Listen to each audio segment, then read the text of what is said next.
இயேசு உங்களை நேசிக்கிறார். பிரியமானவர்கள், இந்த நாளில் ஆண்டவர் நம்மளோடு பேசும்படிய வேதத்திலிருந்து 2 வசனங்களை கூட வாசித்து ஆண்டவர் நம்மளோடு இடைவிடுகிற காரியங்களை பார்ப்போம். அது 1 யோவான் புஸ்தகம் 4வது அதிகாரம் 2வது 3 4வது வசனம் இப்படியா சொல்கிறது: தேவ ஆவியை நீங்கள் எதனாலே அறியலாம் என்றால், மாம்சத்தில் வந்த இயேசு கிறிஸ்துவை அறிக்கை பண்ணுகிற எந்த ஆவியும் தேவனால் உண்டாயிருக்கிறது.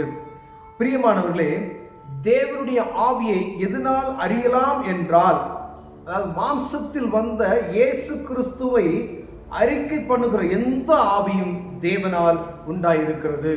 அநேக இடங்கள்ல ஆண்டவராகிய இயேசு கிறிஸ்துவுக்கு முதன்மையான இடத்தை கொடுக்காதபடிக்கு அவர்கள் பிரசங்கிக்கிற காரியங்கள், பேசுகிற காரியங்கள், அநேகர் இந்த யெகோவா சாட்சிகள் இந்த மாதிரி அனுப்ப இப்போ கம்மியாயிட்டாங்க. ஆனால் அப்படிப்பட்டதான ஆட்கள் ஆனால் இயேசு கிறிஸ்துவனுடைய அன்பையை குறித்தோ இயேசு கிறிஸ்துவனுடைய சிலுவை மரணத்தை குறித்தோ அவர்கள் பேச மாட்டார்கள். ஏனால் முக்கியமான ஒரு காரியம் என்னென்னால், மனிதனுடைய பாவத்தை மன்னிக்க ஆண்டவராக இயேசு கிறிஸ்து இந்த பூமிக்கு வந்தார் என்கிற நற்செய்தியை அறிவிக்காதபடிக்கு வேற காரியங்களை மாத்திரம் பேசினா ஆண்டவருடைய ஆவியை அவங்க அறிக்கை பண்ணலாம். அப்ப அதை வசனம் சொல்லுது பாருங்க: மாம்சத்தில் வந்த இயேசு கிறிஸ்துவை அறிக்கை பண்ணுகிற எந்த ஆவியும் தேவனால் உண்டாயிருக்கிறது. மாம்சத்தில் வந்த இயேசு கிறிஸ்துவை அறிக்கை பண்ணாத எந்த ஆவியும் தேவனால் உண்டானது அல்ல.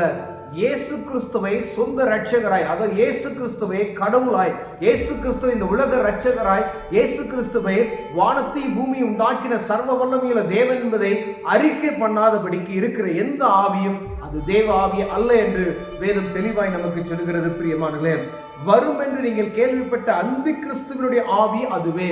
இந்த இயேசு கிறிஸ்துவை அறிக்கை பண்ணாத ஆவி அந்தி கிறிஸ்துவின் ஆவி என்று வேதம் சொல்லுகிறது.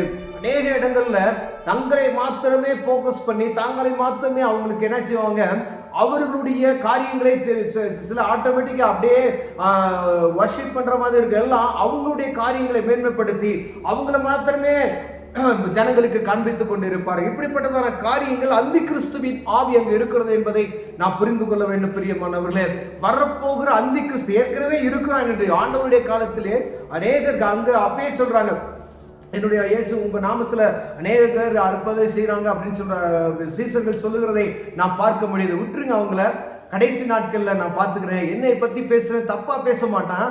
ஆனா அவர்களுக்குள்ள இருக்கிற ஆவி அப்படி அது தூய்மையானதல்ல என்று சொல்லிவிட்டார். அவரை விட்டுவிடு, நான் பார்த்துக் கொள்கிறேன் என்று சொல்லிவிட்டார்.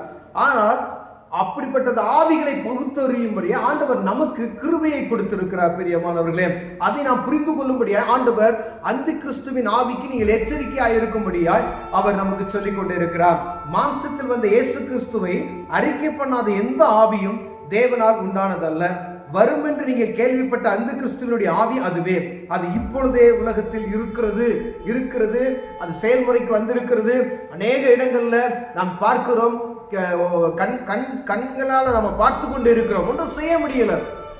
ஆனால் ஜனங்களுக்கு ஒரு எச்சரிப்பின் செய்தி ஆண்டவர் ஒவ்வொரு அதிகாரத்திலையும், ஒவ்வொரு வசனத்திலையும், ஒவ்வொரு ஊழியக்காரங்கள் மூலமாய், அப்போஸ்தலர்கள் மூலமாய், தற்போது இருக்கிற அப்போஸ்தலர்கள் மூலமாய், அநேக மிஷனரிகள் மூலமாய், அநேக சுவிசேஷர்கள் மூலமாய் ஒரு எச்சரிப்பின் சத்தத்தை ஆண்டவர் ஜனங்களுக்கு கொடுத்து கொண்டே வருகிறதை நாம் பார்க்க முடியும். பிரியமானவர்களே, அந்தி கிறிஸ்துக்கு எச்சரிக்கையாயிருங்கள், நயவசனிப்பான பேச்சுகளுக்கு எச்சரிக்கையாயிருங்கள், நூதன உபதேசங்களுக்கு எச்சரிக்கையாயிருங்கள். இப்படிப்பட்டதான காரியங்கள் எல்லாம் அந்தி கிறிஸ்துவின் ஆவி மாத்திரமே செய்ய முடியும். தாங்களை கடவுள் மாதிரி வெளிப்படுத்தக்கூடிய எந்த ஒரு காரியமும் அவன் அந்தி கிறிஸ்து என்பதை நாம் மறந்து போய்விடக்கூடாது. பிரியமானவர்களே, இயேசுவுக்கு முதன்மையான இடத்தை நீங்க கொடுக்காதபடிக்கு, ஆண்டவருக்கு முதன்மையான இடத்தை கொடுக்க முடியாதபடிக்கு, பிற காரியங்களுக்கு முதன்மையான இடத்தை நாம் கொடுப்போமே. ஆனால் ஒரு ஜெப கூடுகையா இருக்கலாம், ஒரு மீட்டிங்கா இருக்கலாம், எந்த ஒரு கூடுகையிலும் இயேசுவுக்கு மகிமை இல்லை அப்படின்னு சொன்னா அது அந்தி கிறிஸ்துவின் ஆவி எங்கு செயல்படுகிறது என்பதை நாம் கவனிக்கும்படியே ஆண்டவர் உங்களோடு என்னோடு பேசிக் கொண்டிருக்கிறார். பிரியமானவர்களே, பிள்ளைகளே, நீங்கள் தேவனால் உண்டாயிருந்து அவர்களை ஜெயித்தீர்கள். நீங்க கர்த்தருடைய பிள்ளைகளை கரெக்டா வச்சுப்பாங்க. பிள்ளைகளே, நீங்கள் தேவனால் உண்டாயிருந்து அவர்களை ஜெயித்தீர்கள். ஏனெனில் உலகத்தில் இருக்கவனிலும் உங்களில் இருக்கிறவர் பெரியவர். உங்களுக்குள்ள பரிசுத்த ஆவியானவர் இருப்பாரானால் அவர் உங்களுக்குள் பெரியவராய் இருக்கிறது என்பதை நீங்கள் உணர்ந்து கொள்ள முடியும். அதை ஒவ்வொரு காரியத்தில் நீங்கள் நினைச்ச அனுபவிக்க முடியும். அப்படிப்பட்ட ஆட்களை நீங்கள் நினைச்சு கண்டுகொள்ள முடியும். ஒருவேளை நான் ஜெபமே பண்றது இல்லை, நான் கிறிஸ்தவனா இருக்கிறேன், ஆனா நான் இப்ப சர்ச்சுக்கு வாரத்துக்கு ஒரு நாள் போறேன் அப்படின்னு சொன்னா இந்த அந்தி கிறிஸ்துவின் ஆவியை நீங்கள் என்ன செய்ய முடியாது, கண்டுகொள்ள முடியாது.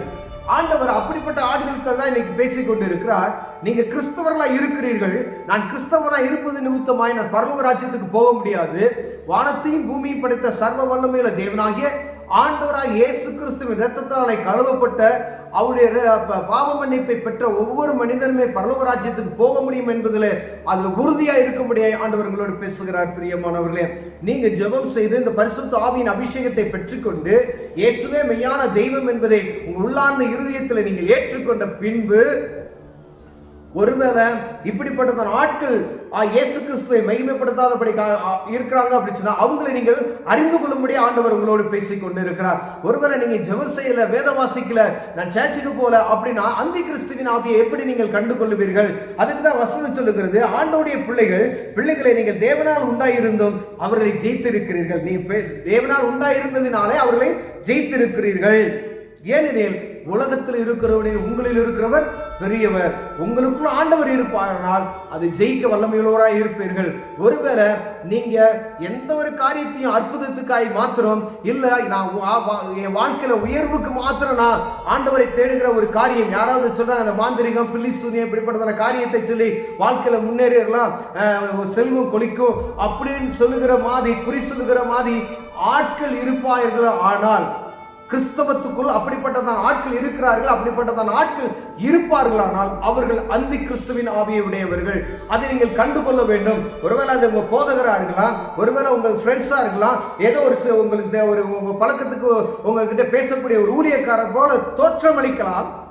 அவர்கள் பேசுகிற காரியம் ஆண்டவருக்கு மகிமை செலுத்தாதபடிக்கு உங்களுடைய வாழ்க்கையில அற்புதம் நடக்கும், அதிசயம் நடக்கும், நீங்க பெரிய பணக்காரன் ஆயிருவீங்க, இல்ல நீங்க செல்வந்தாரன் ஆயிருவீங்க, உங்களுக்கு ஒரு பெரிய ஆசீர்வாதம் காத்துக்கிட்டு இருக்கு, உங்களுக்கு பெரிய ஒரு அற்புதம் நடக்க போகுது அப்படின்னு சொன்னா அது நீங்க நம்பாதீங்க. அது அந்தி கிறிஸ்துவினுடைய ஆவி. முதலில் உங்களை ஆண்டவருக்கு உள்ளாய் வழி நடத்தி உங்களை பரிசுத்த ஆவியின் அபிஷேகத்துக்குள் இயேசுவை அறிகிற ஞானத்திற்குள் ஒருவர் உங்களை வளர்க்கிறார் என்றால் அது பரிசுத்த ஆவியின் அபிஷேகத்தை பெற்ற கிறிஸ்துவை மகிமைப்படுத்துகிற அப்படிப்பட்டதான ஆவி இருப்பதை நீங்கள் புரிந்து கொள்ள வேண்டும்.